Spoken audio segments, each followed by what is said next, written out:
मेरा नाम है ओम और आप देख रहे हैं मेरा YouTube channel SSC and railway hub IQ। जैसा कि दोस्तों हम लोग बायोलॉजी सीरीज पढ़ रहे थे, इसमें हम लोग पाचन ग्रंथ पाचन सिस्टम यानी कि डाइजेस्टिव सिस्टम के बारे में पढ़ रहे थे। डाइजेस्टिव सिस्टम में हमने लगभग 60% सिलेबस कंप्लीट कर लिया और हम लोग अब पढ़ेंगे अग्न्याशय। क्या पढ़ेंगे? अग्न्याशय। सबसे बड़ी बात है दोस्तों कि ये चैनल हम लोग नया क्रिएट किया, तो हम लोग बेहतर से बेहतर कंटेंट आपको देने जा रहे हैं। तो आप क्या करिए ना, चैनल को सब्सक्राइब कर लीजिए और बेल आइकन दबाइए, ज़्यादा से ज़्यादा शेयर करिए ताकि आपका भी लाभ हो और मेरा भी कुछ लाभ हो। हमको मोटिवेशन मिलेगा तो हम ज़्यादा से ज़्यादा वीडियो बना के अपलोड करेंगे, जिससे आप लोगों को जो है ज़्यादा मतलब फ़ायदा होगा। तो अब जो है हम लोग पढ़ेंगे आगे जो है अग्न्याशय। क्या पढ़ेंगे? अग्न्याशय। इसको इंग्लिश में बोलते हैं पैनक्रियाज। PANCREAS क्या बोलते हैं? पैनक्रियाज बोलते हैं। अब देखिए अग्न्याशय है तो इससे एक रस निकलता है। क्या निकलता है? इससे एक रस निकलता है, उसे कहते हैं अग्न्याशयी रस। क्या निकलता है? एक रस निकलता है, उसे कहते हैं अग्न्याशी रस। अब ये अग्न्याशी रस का जो pH होता है ना, ये pH होता है 7.9 से लेकर 8.3 तक होता है। क्या होता है? 7.9 से लेकर 8.3 होता है। यानी जो अग्न्याशी जो रस होता है ना, वो क्षारीय होता है।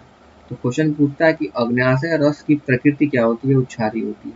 pH कितना होता है? 7.9 से 8.3 pH होता है।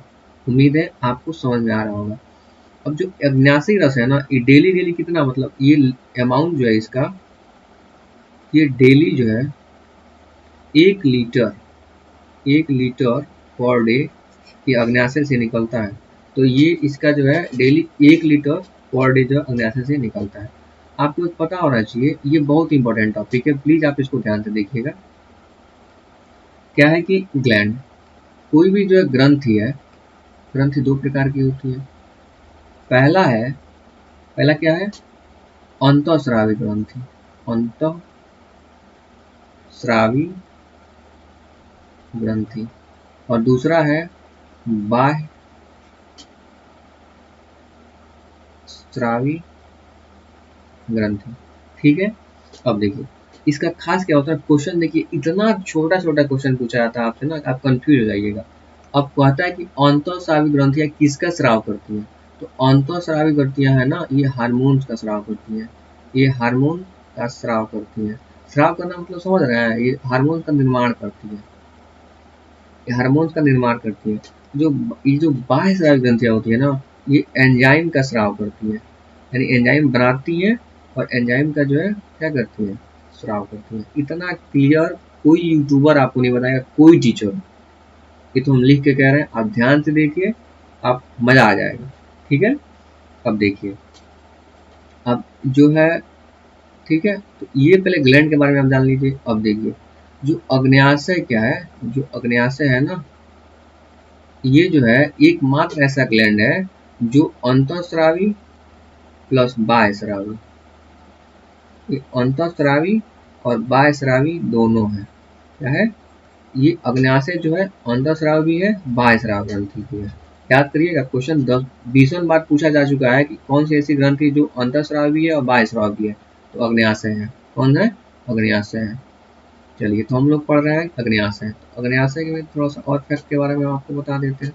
अग्न्याशय है तो अग्न्याशय की संरचना कैसी होती है? संरचना जो होती है ये पत्ती के जैसा होता है। कैसा होता है? पत्ती के जैसा होता है। और ये कहाँ होता है? ये जो अग्न्याशय होता है ना, ये अमाशय के नीचे होता है। कहाँ होता है? अमाशय के नीचे होता है। समझ में आ रहा है? संरचना हो गई पत्ती के जैसा, होता है अमाशय के नीचे। अब देखिए ये जो है ना, आपको हम पहले ही बताएं अभी कि क्या है, ये अंतःस्रावी ग्रंथि भी है और बाह्यस्रावी ग्रंथि भी है। ये जो है अंतःस्रावी के रूप में भी काम करता है, अंतःस्रावी ग्रंथि भी है, और ये जो है ये बाह्यस्रावी ग्रंथि है। क्या है? बाह्यस्रावी ग्रंथि है। तो अंतःस्रावी ग्रंथि के रूप में जब ये कार्य करता है ना, तो क्या करता है, ये जो अग्न्याशय होता है, ये 2% जो अंतःस्रावी के रूप में कार्य करता है, और बाह्यस्रावी ग्रंथि के रूप में ना ये 98% काम करता है। इतना याद रखिएगा। काम तो करता है, तो अंतःस्रावी ग्रंथि के रूप में बहुत कम काम करता है, और बाह्यस्रावी ग्रंथि के रूप में क्या करता है, ज्यादा काम करता है। तो जब ये अंतःस्रावी ग्रंथि के रूप में कार्य करेगा तो क्या होगा कि इसमें जो है ना, अंतःस्रावी ग्रंथि के रूप में जब काम करता है, इसमें जो है ये हार्मोन निकालेगा, बताए थे। और बाह्यस्रावी ग्रंथि के रूप में कार्य करेगा तो एंजाइम निकालेगा। तो जो है अग्न्याशय जो हार्मोन प्रोड्यूस करता है ना, उसका नाम लिख लीजिए। तो आप आइए यहाँ पे, जो अग्न्याशय अंतःस्रावी जो अंतःस्रावी अंत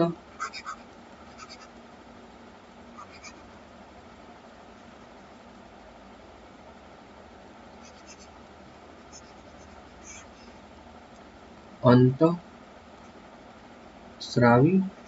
ग्रंथि, ठीक है।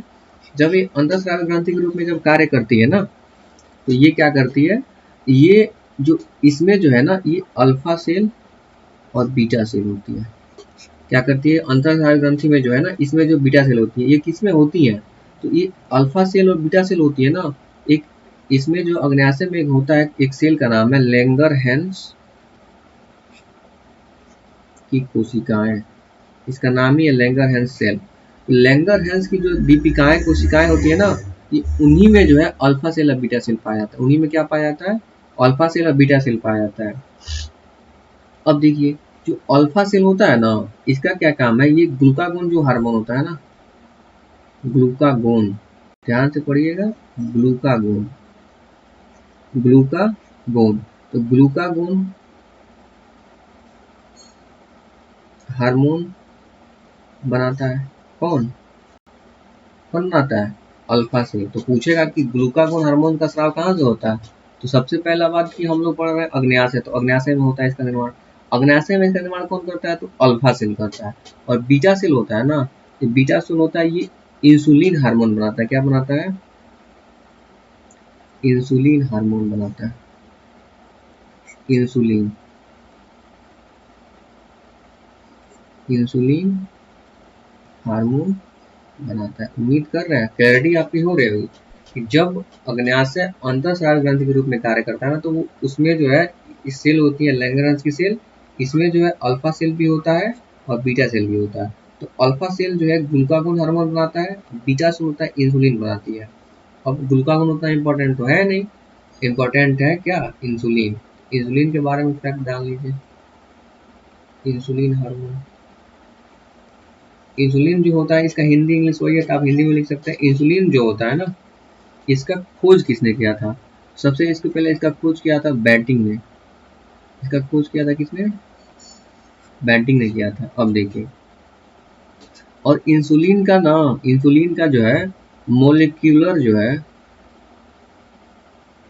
मोलिक्यूलर स्ट्रक्चर यानी परमाणुवीय संरचना, ये जो है एक सेंगर है, सेंगर थे, उन्हीं ने दिया था, ठीक है। तो उसमें इन्होंने सेंगर ना गाय में जो है, गाय में इनका खोज किया था। जो काऊ होती है ना, काऊ, गाय में जो है इसका जो है खोज किया था इंसुलिन हार्मोन का। देखिए, खोज किया किसने, बेंटिंग ने, मॉलिक्यूलर स्ट्रक्चर दिया सेंगर ने। अब देखिए, जो किसी को नहीं पता है बता रहे, जो सेंगर थे ना, सेंगर, ये इकलौते ऐसे केमिस्ट थे जिन्हें 2 बार नोबेल मिला है, 2 टाइम नोबेल मिला है, 2 time Nobel in field of chemistry. ये इकलौते ऐसे थे जिन्हें 2 बार सिर्फ रसायन में ही मिला है कि आपको नोबेल प्राइज मिला है। तो इस चीज को आप एडिशनल नॉलेज है, याद रखिएगा। अब देखिए, सेंगर को मिला था, तो पहली बार इनको मिला था ना 1958 में नोबेल, इंसुलिन के लिए इनको 1958 में मिला था। अब इंसुलिन बना किससे होता है, सबसे बड़ी बात है कि यह किससे बना होता है, यह जो अमीनो अम्ल होता है ना, अमीनो एसिड, यह उसी से बना होता है।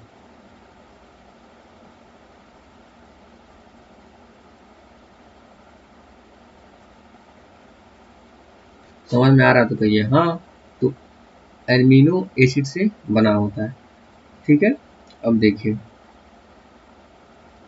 ग्लूकोज जो होता है ना, ग्लूकोज जब इंसुलिन से क्रिया करता है, क्या करता है, जब ग्लूकोज इंसुलिन से क्रिया करता है, बता रहे हैं इसको हम इक्वेशन कर रहे हैं। जब ग्लूकोज होता है ना, ग्लूकोज जब इंसुलिन से क्रिया करता है, ये इंसुलिन है, जब इंसुलिन से क्रिया करता है तो ये ग्लूकोजन बनाता है। क्या बनाता है, ग्लूकोजन, ग्लूकागोन नहीं, ग्लूकोजन बनाता है। क्या बनाता है, ग्लूकोजन बनाता है। और ग्लूकोजन कहाँ रहता है, ये लीवर में रहता है। कहाँ रहता है, लीवर, लीवर में रहता है। लीवर होता है यकृत, यकृत में ये स्टोर होता है। ग्लूकोजन कहाँ होता है, यकृत इसको क्या करता है, स्टोर करता है। ठीक है, अब देखिए, इंसुलिन, इंसुलिन जब शरीर में कम होगी, इंसुलिन बड़ी इंपॉर्टेंट हार्मोन है। इंसुलिन हार्मोन कमी होगी, कमी से, इसकी कमी से क्या होता है, मूत्र में जो है ग्लूकोज की, यह मूत्र में ग्लूकोज रोक देता है। जब ये कमी होगा ना, तो क्या होगा कि जो यूरिन है ना, यूरिन, मूत्र, मूत्र में क्या करता है, ग्लूकोज रोक देता है।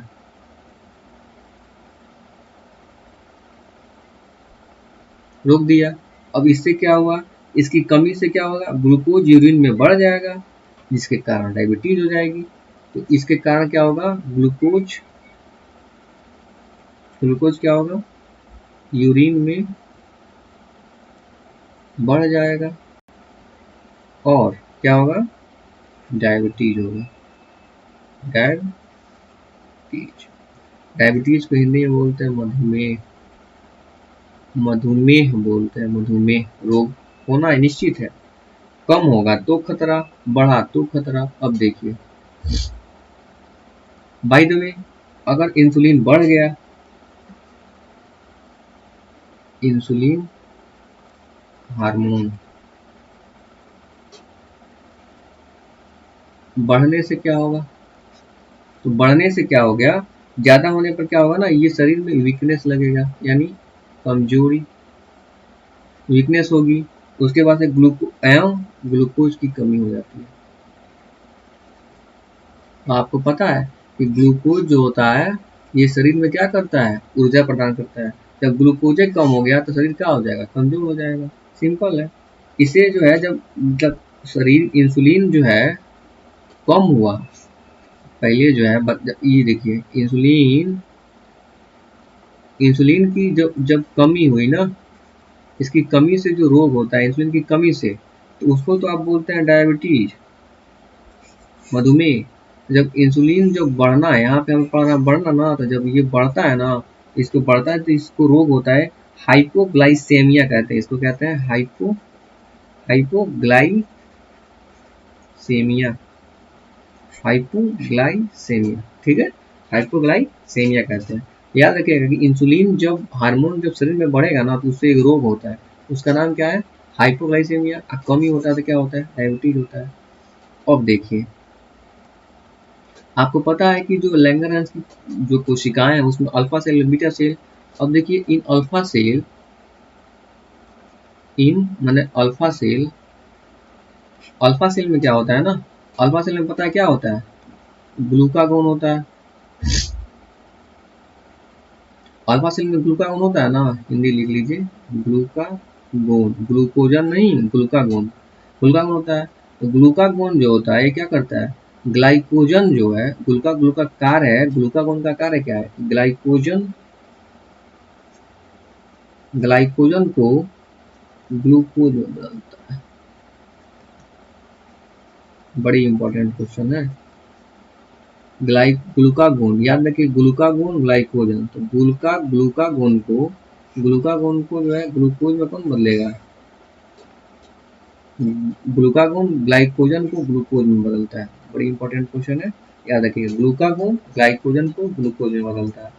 ठीक है, अब देखिए, हम तो पढ़ रहे थे अग्न्याशय, तो हम लोग अग्न्याशय में जो है, अब क्या अग्न्याशय रस में जो एंजाइम निकलते हैं ना, उनके बारे में हम लोग पढ़ेंगे। अग्न्याशय रस से, रस से एंजाइम अग्नाशय रस से निकलने वाले एंजाइम,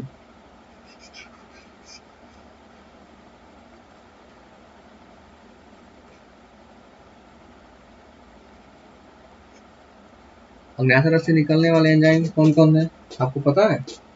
पता है तो कमेंट करिए, नहीं तो देखते रहिए, पूरी क्लास देखिए। पहला है, ये क्या पहला है क्या, इसमें से पहला निकलता है क्या, ट्रिप्सिन। ट्रिप्सिन हिंदी में लिख लीजिएगा, ट्रिप्सिन। दूसरा है एमाइलेज, क्या है, एमाइलेज। तीसरा है लाइपेज। ये हो गया ट्रिप्सिन, ये हो गया लाइपेज, ये हो गया एमाइलेज, ये लाइपेज।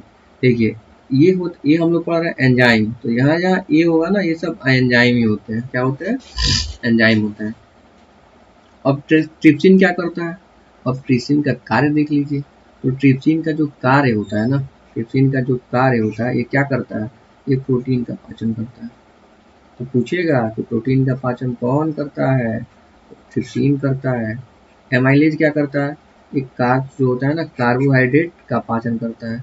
लाइपेज क्या होता है, ये वसा को वसी अम्ल में बदलता है। उम्मीद है कि आपको समझ में आ रहा होगा, ठीक है। अब देखिए, जो अमीनो अम्ल होता है ना, आपको पता है कि जो अमीनो एसिड होता है क्या करता है, ये प्रोटीन, ये पेप्टोन बनाता है। अब पेप्टोन मिलके क्या करता है, प्रोटीन बनाता है। तो डायरेक्ट भी पूछता है कि प्रोटीन का निर्माण किससे होता है, तो अमीनो एसिड से होता है। तो 20 अमीनो एसिड मिलकर किसका निर्माण करते हैं, प्रोटीन का निर्माण करते हैं। अब देखिए, पेप्टोन पेप्टोन किस एमिनो एसिड में किसके बदलता है, बाई ट्रिप्सिन, ट्रिप्सिन के द्वारा। तो ट्रिप्सिन जो है पेप्टोन को एमिनो एसिड में क्या करता है, बदल देता है। बहुत इंपॉर्टेंट क्वेश्चन हम लोग पढ़ रहे हैं अभी अग्न्याशय रस के बारे में, कि अग्न्याशय रस से क्या होता है। अग्न्याशय रस से जो है आप देख रहे हैं कि अग्न्याशय रस से निकलने वाले एंजाइम जो है, ये हो गया एंजाइम। एंजाइम में क्या क्या है, ट्रिप्सिन, एमाइलेज, लाइपेज। अब ट्रिप्सिन क्या करता है, टीपी, प्रोटीन का पाचन करता है। एमाइलेज कार्ब्स का पाचन करता है, कार्बोहाइड्रेट। लाइपेज का पाचन वसा को वसी अम्ल में बदलता है। उम्मीद है कि आपको समझ में अच्छे से आ रहे होंगे। तो इसी के साथ इस क्लास को शॉर्ट ही के साथ, इस शॉर्ट रहेगा तो ठीक है, सब देखेंगे। तो इसके बाद हम लोग मैराथन करेंगे, इसमें ज़्यादा से ज़्यादा बायोलॉजी के क्वेश्चन करेंगे, ठीक है। तो आप चैनल को प्लीज़ सब्सक्राइब करिए, सपोर्ट करिए, इससे आपको बहुत फायदा होने वाला है, हम ये लिख के बोल सकते हैं। तो please subscribe, share and support. Thank you.